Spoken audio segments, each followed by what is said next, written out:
Welcome back to Behavioral Science for Brands, a podcast where Richard and I go deep on behavioral science and really dig into topics that can help American marketers today. But before we get started, very excited to welcome Phill Agnew today, Senior Product Marketer at Buffer and creator, founder, and host of the Nudge podcast. Phill, welcome to the show. Oh, thanks so much. I'm very excited to be here. I'm amazed by this studio. I love it.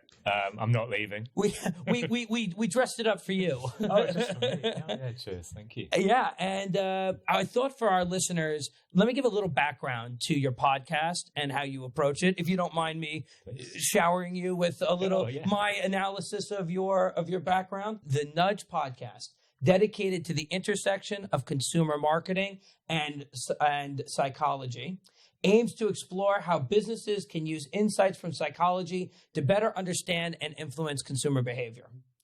150 podcasts. Yeah. And counting. Every week? Every week, yeah. When I was researching all of your work, you had this quote recently that creating an emotional connection with audiences is crucial. People don't just buy products, they buy feelings. If you can make someone feel seen and understood, you've won half the battle. What? Did I say that? You said that. That sounds pretty good. You're quoted. I'll take it. Yeah. It was inspiring to me. So welcome to the podcast. We're very excited to go deep with you on behavioral science today. But maybe you could start by giving us a little insight. How did you get into behavioral science? What was the thing that happened that brought you to behavioral science? Yeah, well, that's a funny story because it's this guy sitting next to us. I thought that might be. Yeah, so Richard, you did a bit of work with a company where I worked at back in around 2017, at Brownwatch. And I'd never heard of the concept of behavioral science. Really, prior to this, I'd done consumer psychology in my studies, and I'd vaguely knew of stuff like social proof.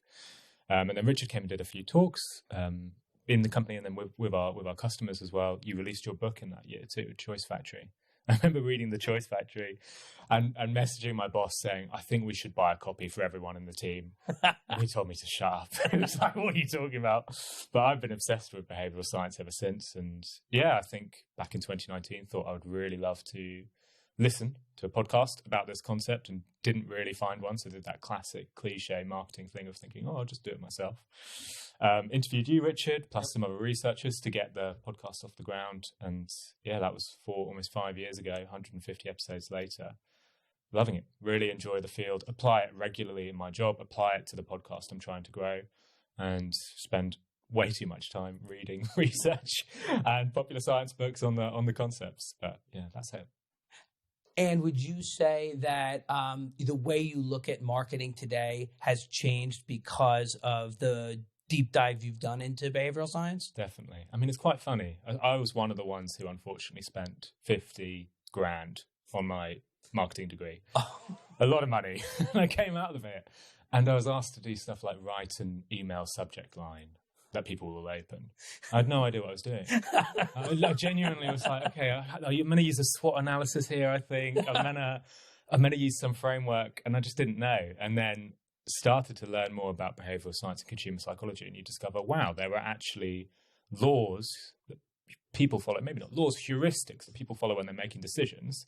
And if you understand those heuristics, you understand what causes people to open an email in the first place. And you can test and work on concepts that actually affect decisions. You put it really nicely. You have a quote, Richard, which is marketers are in the realm of decision making, right? And if you want to influence decisions, you've got to understand how people make decisions. I think anyone who's walking down the street would think that we spent half our time discussing psychology and behavioural science as advertisers. I think it's slightly insane that there are thousands upon thousands of researchers out there doing all this work, trying to understand what actively and powerfully influences people, and that as an industry we aren't using it as much as we should do. Yeah. We were talking as we were preparing to come out and do our podcast, how different behavioral science is applied in the United Kingdom and in the United States. In the UK, how would you all describe the application of behavioral science in marketing and advertising? This is something most agencies and brands know about, some, none. Where are we in penetrating the market? I'm leaving that to you, Richard. What do you reckon? I think it has definitely grown. Yeah. Back in the early 2000s, people would not know what you were talking about if you raised the subject of behavioural science. Now I think we've got to a situation where most marketers and most agencies have heard of this topic, but I don't think they are applying it as much as they should. So it's grown and it's become a mainstream topic, but I think there's still headroom. Yeah.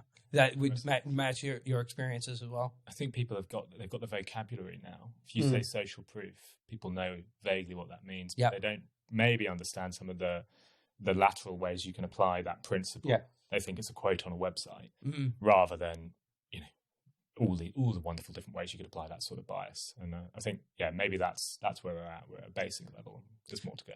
And as the token American in the room, I will tell you that we're on that road. But in the United States, we're probably not as developed as the United Kingdom in terms of applying behavioral science in brands and in agencies' work. Which is puzzling, I think, to many people, because the heartland of academic study is in America. Daniel Kahneman, Katie Milkman, Robert Cialdini, all based in America.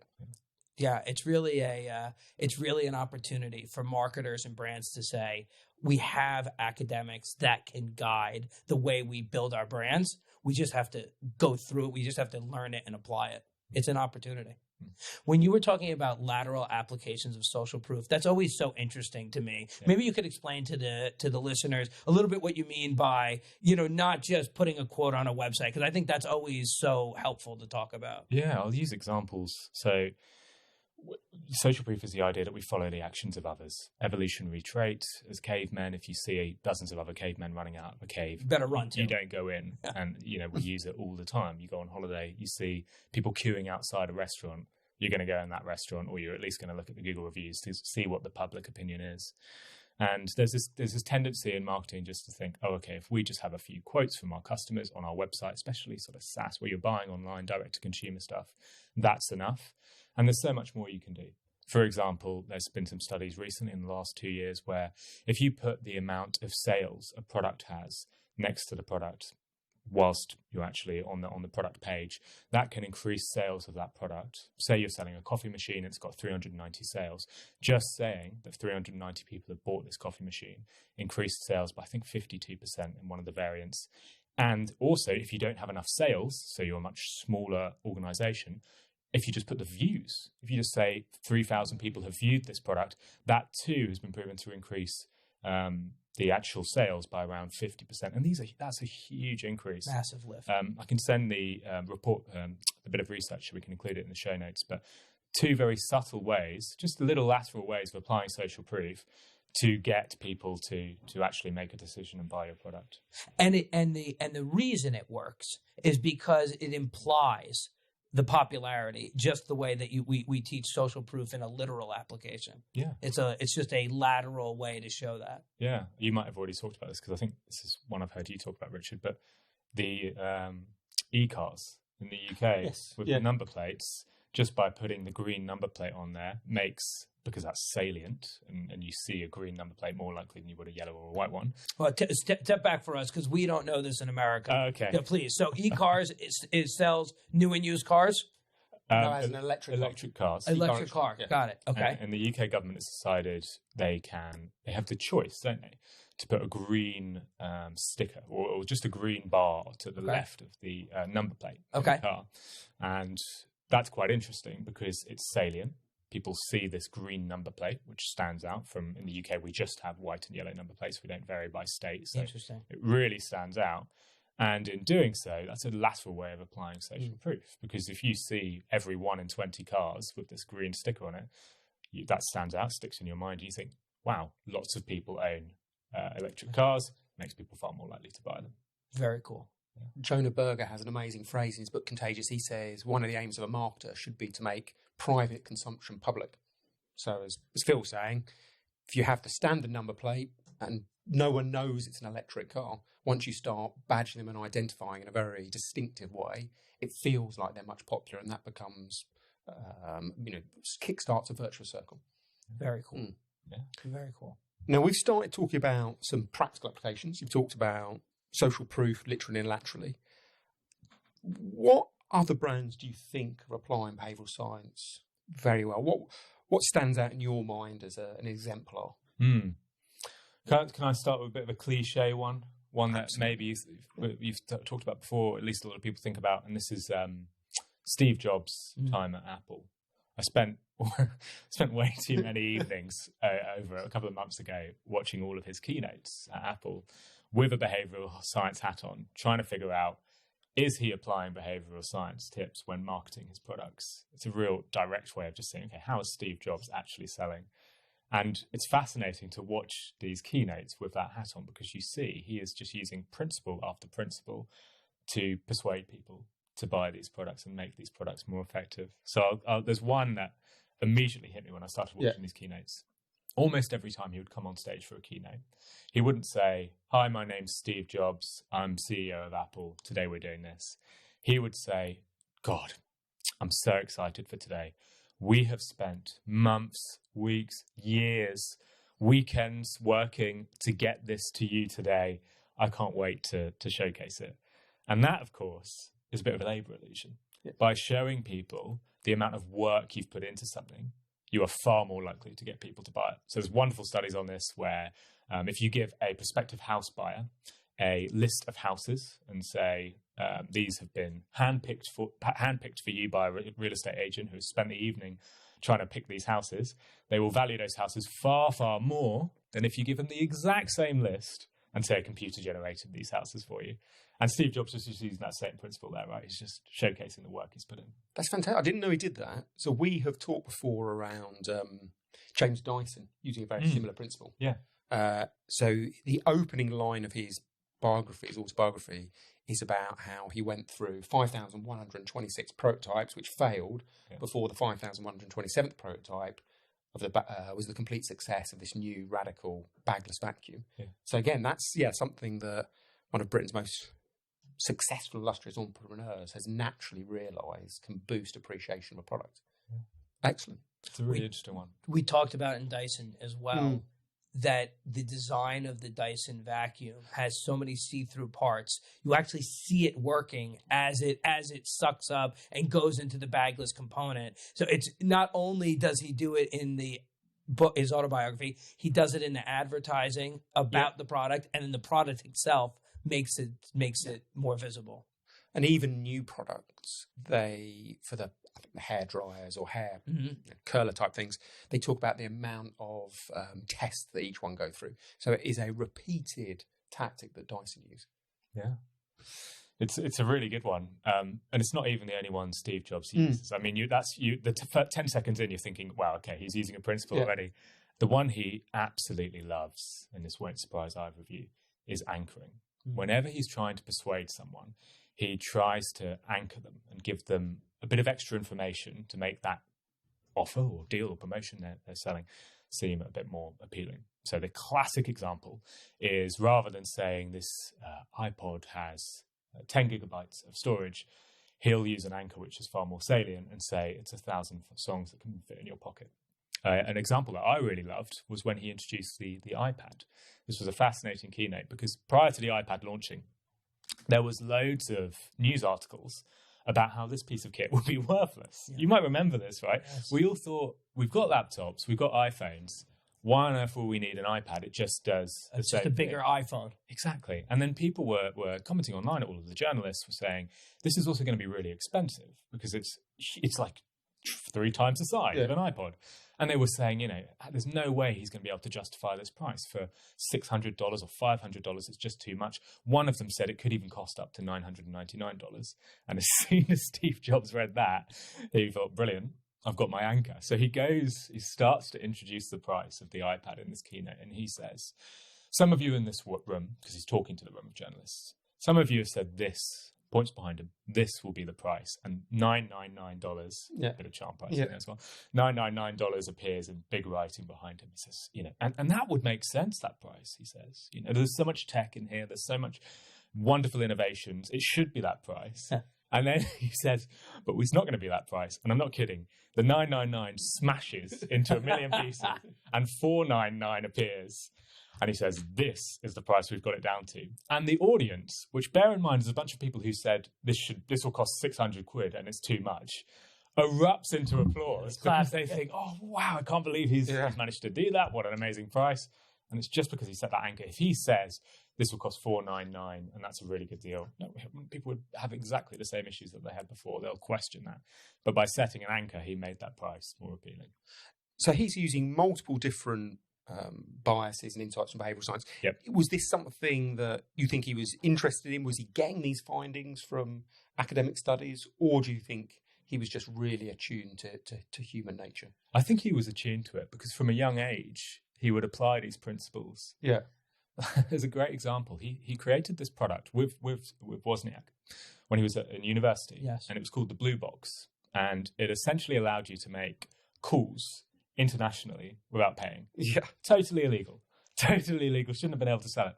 And he sold it in university dorms. And the way he sold it was he was leveraging some behavioral science. He would go into different dorm rooms where you've got a group of people sitting around.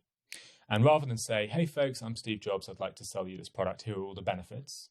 He would say, hey, is Michael here? And they would say, no, what? And he would say, oh, Michael's looking to buy this Blue Box. I wanted to talk to him about buying the Blue Box. And they would say, oh, no, he's not here. But what is that? What's that Blue Box thing you're talking about? And then he would go into his sale pitch.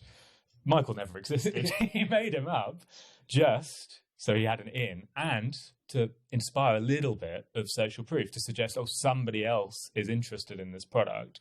A bit of scarcity maybe. Somebody else wants to buy it. Maybe I won't get the chance to. He's able to go in and sell it. And that was him at, I think, 16. So he was going for these radical, weird approaches that as a 16-year-old, I would never have thought of doing that. I was just said, here are the product benefits. He was using them from the outset. And I think that's prior to reading any research. Well, I think that flow often happens.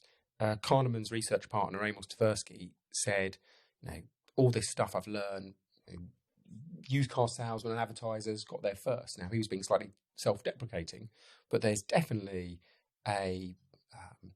anyone who's interested in human nature, if they run a small business or they're attuned to what people do, I think they pick up on a lot of these principles. Yeah.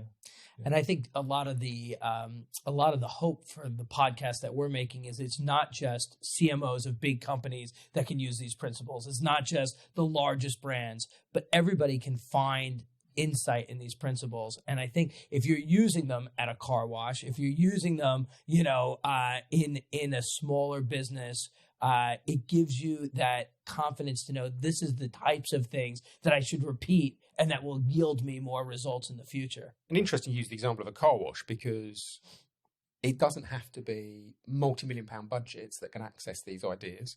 You've mentioned the illusion of effort, Phill, and anchoring. Now, anyone can use those. There's no cost to applying them. So you might at least test them as concepts. Absolutely. Behavioral Science for Brands is brought to you by Function Growth, Ad Age's Newcomer Agency of the Year. Function Growth uses behavioral science to supercharge growth for direct-to-consumer brands.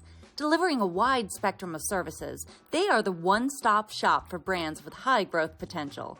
Tired of agencies that make money when you don't? Function Growth's shared risk and reward model means they only make money when your brand grows. Discover how Function Growth can unlock the power of behavioral science to accelerate growth for your brand today. So you talked about illusion of effort and anchoring, and the brilliant use by Steve Jobs. Yeah. Any other brands that you think have harnessed behavioral science quite powerfully? Yeah, there's one I wanted to talk about today because they have harnessed behavioral science, but they've done it for the wrong reason. Okay. So I think it's an interesting one to talk about, and this is Theranos, which was Elizabeth Holmes' company. Now, Theranos was this company which was extremely successful at the time. So it made Elizabeth Holmes into the youngest self-made billionaire of all time. She was in the Forbes list, included everywhere. She became an icon, basically, because of this company she had created. This company was worth well over $1 billion itself. And the idea was that with just a pinprick of blood, a drop of blood, you could test your blood for all sorts of diseases, all sorts of illnesses. You don't have to go and get all of your blood taken, which is really stressful for people. You can use it on the military and on the field in military action. And there was all wonderful applications you could use this product. The only issue is the product didn't work. It never worked. they basically made it all up. Quite a big issue. Quite a big issue. And this all eventually came out. But the question I had when I was analysing her history is, why did people believe her for so long? Yeah. Why did people believe this bogus product?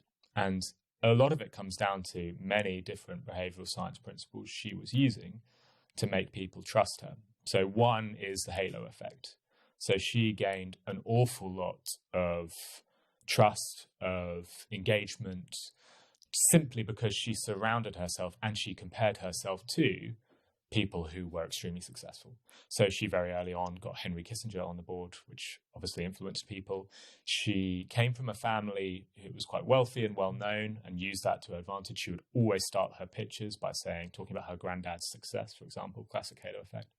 But the most classic example is she completely styled herself, which is funny thinking about what we just talked about, on Steve Jobs. She wore the black turtleneck. She lowered the sound of her voice to even sound like him. And now all of that was to essentially make people think that she is similar to this other person who's extremely, successful. And the halo effect is fascinating. It works in such subtle ways. I read this one paper which suggested that if you're a designer store of some sort that's basically completely unknown, if you just put your store next to Gucci and Prada, your sales go up via just the association with them. That's, a little bit of halo effect. And I thought, I wonder if I could use this for my podcast. Mm-hmm. So I created 2 different images of my show. One which just showed the logo of my podcast, and one which showed the logo of my podcast, but very faintly behind it was all the other top shows in the UK. So Diary of a CEO, Desert Island Discs, whatever else it was at the time. And I showed it to about 200 people via a Google survey and just said, would you listen to this podcast? Yes or no? And some of them saw the one with just my logo. Some of them saw my logo, and very faintly in the background, they still knew they were being asked about Nudge, very faintly in the background, the other logos. And they were twice as likely, it went from 7% to 15%, twice as likely to want to listen to my show when it was associated with these other famous shows. And it's a great nudge to use. It obviously worked for Elizabeth Holmes by associating herself with these great people, but it can work for you as well. There is no shame in associating your brand or your podcast or whatever it might be with the other greats in the field. Just look back, if we go back to Steve Jobs, look at his Think Different campaign, which was just full of Einstein, Gandhi, all these great thinkers, and just associated them with Apple. And it was classic halo effect. Yeah. So it brings up an interesting thing that Richard and I have spent a lot of time talking about, which is if you're going to be using behavioral science, there is some ethics that has to get applied. Yeah. There's when you're talking about changing people's belief, trying to change their behavior, you can, like Holmes did, you can use it to a negative effect. Yeah. It's a tool. Behavioral science is neither good nor evil. It's just a neutral tool. I think people understand that when they talk about things like rhetoric. You can use rhetorical techniques to encourage people to love each other. You can use rhetorical techniques to encourage people to hate each other. It's not rhetoric's the problem. It's the ends that you use it to. Behavioural science is just the same. And as you say, Phil, unfortunately, it can be used to manipulate and mislead as much as to encourage people to do things they probably should do. Yeah, and it creates a tension for all of us to not just teach the behavioral science, but to teach the ethics that ought to go along with it. When you're going to use these techniques, how can we make sure we use them for good or use them for positive? And I don't know that we should be policing one another, but it's helpful to call out if she was using these techniques. It would be interesting in the moment to say, look at these techniques she's using to gain momentum, for good or for bad. Be helpful to know that they're being used. There's a great bit in Nudge by Thaler and Sunstein where they talk about the ethics of applying behavioural science, and they draw on the work of an American philosopher called John Rawls. Yeah. And I think they call it the publicity principle. And they say, if you're thinking about applying one of these biases, think to yourself, would I be embarrassed if my customer knew that I was applying it? And if the answer is yes, that should set off alarm bells. Yeah, it's a great rule of thumb to follow. So we've had Steve Jobs and Apple. Elizabeth Holmes and Theranos. I love that as a name. It sounds like a Marvel villain. Well, it's even Halo Effect. It is a Greek god, I believe, and it's a combination of two Greek gods. Anyway, they're using that exact principle there as well. Okay, fantastic. Okay, what about one final example? So the final example is a brand, so it's YouTube, but it's more about what the YouTube algorithm, and as such TikTok and other algorithms like it, but especially YouTube, how they have influenced the creation of media due to their algorithm, and I think encouraged almost everybody on the platform to use a very, very, very, very effective behavioral science principle. And that principle is the curiosity gap. Now, this curiosity gap is very well known in literature, very well proven. If you give somebody all of the information about something, let's say they're walking into a movie and you say, here's all the things that happen in this movie, they'll be far less engaged to watch that movie. Makes sense. Whereas if you hold something back, they'll be way more likely to stay engaged. You might think this is clickbait and this is BuzzFeed and it's brand new. It's not. All of the most of the most successful writers in the world have used this. So Shakespeare's success actually came from a lot of the curiosity gap. His initial works were often recreations of works that already existed. However, back then, in the Hamlet play, for example, they would give all the information up front. They would say Hamlet is mad or he isn't mad, and they wouldn't leave anything to be discovered. Shakespeare's genius was hiding things from the audience, leaving them guessing and inspiring that curiosity gap. Charles Dickens did the same with a lot of his writing. He would publish them in daily or weekly newspapers and leave the final thing as a bit of a cliffhanger. That's a classic example. And anyway, people have known this for an awful long time, but they are starting to really understand this with YouTube. If you watch any YouTube video that is in any way successful, it starts with a bit of a curiosity gap. And I don't know how you two will start this podcast, but I would encourage you to maybe look at, say, Stephen Bartlett with Diary of the CEO, which is probably the number one podcast in the UK. And he purposely starts that podcast by inspiring the curiosity gap. He will cut for the first 30 seconds to some of the most interesting, controversial things that the guest or host says, leave them unanswered, and it just inspires people to listen to an hour and a half episode. And that, that's enough. And just one final thing, I thought one of the things I love to do is to test these principles myself. And I thought, I'm going to test this on TikTok. I wanted to become TikTok famous. I'm not. But I did test it, and I had $2,000 of ad budget to spend. And what I did is I split it in half, and I created 20 different TikTok videos, all about behavioral science. So go to Nudge Podcast on TikTok if you want to watch them. But half of the videos started with a curiosity gap opener, and half of them didn't. So half of them started with a question, like Steve Jobs used these 3 incredible things to sell his products, and half of them just went into the topic.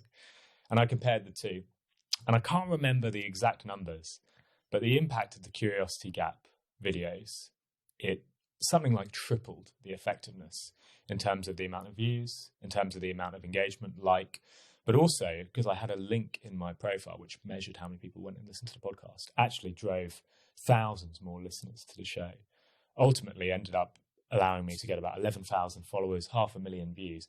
And it all came down to using this curiosity gap intro, which is a behavioral science principle, which is obviously proven in the field, but it's known way back by the likes of Shakespeare, but still is fundamentally extremely important today.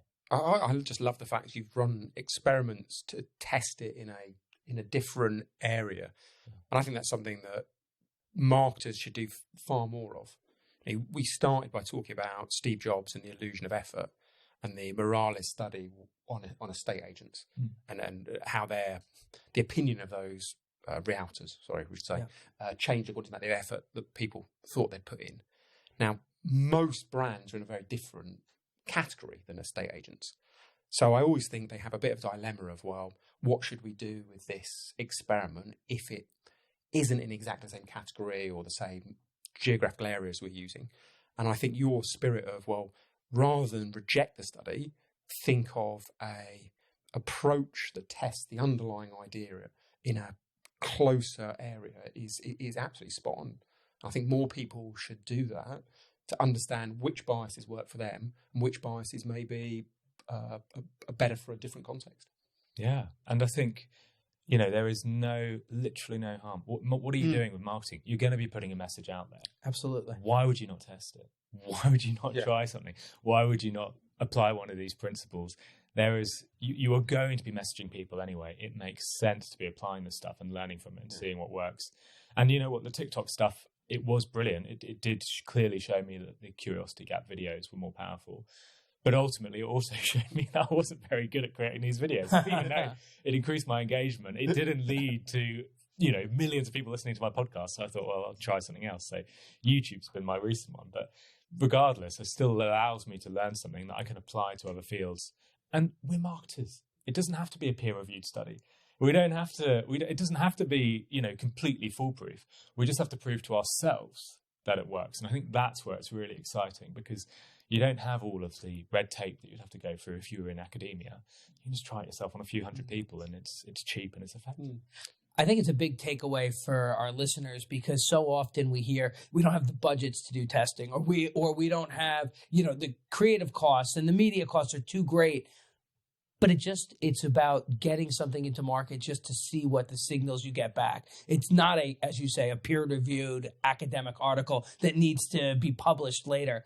If we can learn from the signals of what we put into market, even small changes, it gives us a better base to work from as we make the next rounds and the next campaigns. And if a brand has an e-commerce site, you've got essentially a laboratory. You can randomize visitors to that site into one of two cells, and then test a bias versus no use of a bias. And then very, very quickly, if you're a large enough brand, you'll know what works or not. That doesn't have to have any media cost attached to it. That's right. And even if you are not tracking sales, which is sometimes the argument, well, I can't tell what led to more sales. We hear that from brands all the time. You can still see what got longer dwell time, what got more clicks, what drove more retention on the website after they clicked. There's lots of what we would call lagging indicators of the work, even if it's not a direct A/B test. Yeah, and it is just so easy. I mean, you mentioned an e-commerce site.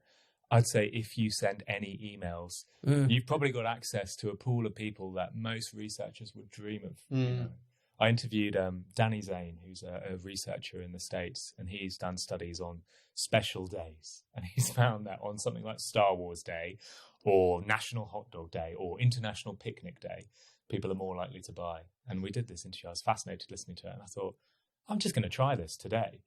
I looked up when International Podcast Day was. It was last week, 30th of September. So I sent my audience one of two emails. One said, 50% discount to my course. Sign up today.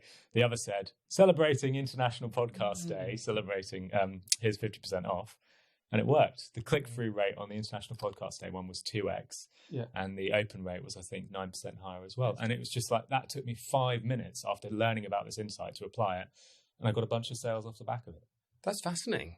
And I think if you look at it from the audience perspective, if someone says they're selling a product for 50% less, we often associate low cost with low quality, so it sets off alarm bells. But if you attribute the reduction in price to the celebration, suddenly I think you might maybe you avoid that quality price trade-offs. That's a lovely thing that people can go out and apply very quickly. It's a really good one because we all hate, even as marketers, we hate getting cold calls, we hate seeing ads, we hate getting interrupted, we hate getting junk mail. But if you attach it to a special day, it feels like there is justification for that communication. Suddenly it goes from being, why am I getting this unsolicited LinkedIn DM, to being, oh, it's International Star Wars Day. Yeah, maybe I will watch Star Wars tonight. Yeah. Or maybe I will get Disney Plus and watch the latest TV show at them on, because there is justification for it. So we've covered a lot of nudges today, but one more just to chuck in at the end, the special days. Yeah. Brilliant. Who was the academic? Did you say Zane? Daniel Zane. Daniel Zane. So we've covered a lot of ground today, and we always like to wrap it up if we can. Who wants to take a swing at the big takeaways that we covered today? So, okay, we've covered 3 different topics. We had, Steve Jobs to begin with. Yes. How he was a person deeply attuned to human nature and used biases like the illusion of effort. So this idea that if you tell people how much effort you've gone to, it makes the product feel higher quality. You mentioned his use of anchoring. Yeah. So we don't just appreciate the value of a product by looking at its inherent qualities. You throw out a random irrelevant number, and that will affect people's valuation. So his classic use, you mentioned the thing, was suggesting it might cost $999 as an iPad, and then revealing it was $500 cheaper. So that was fantastic. We had Steve Jobs. Then we talked about Elizabeth Home, who worked for what brand? Theranos. Not Theranos. Theranos. And what some people call sludge, the negative, unethical use of behavioural biases. I think that's a fascinating area. Behavioural science doesn't give you the right to manipulate people. You've got to be very careful about applying these biases in a positive manner.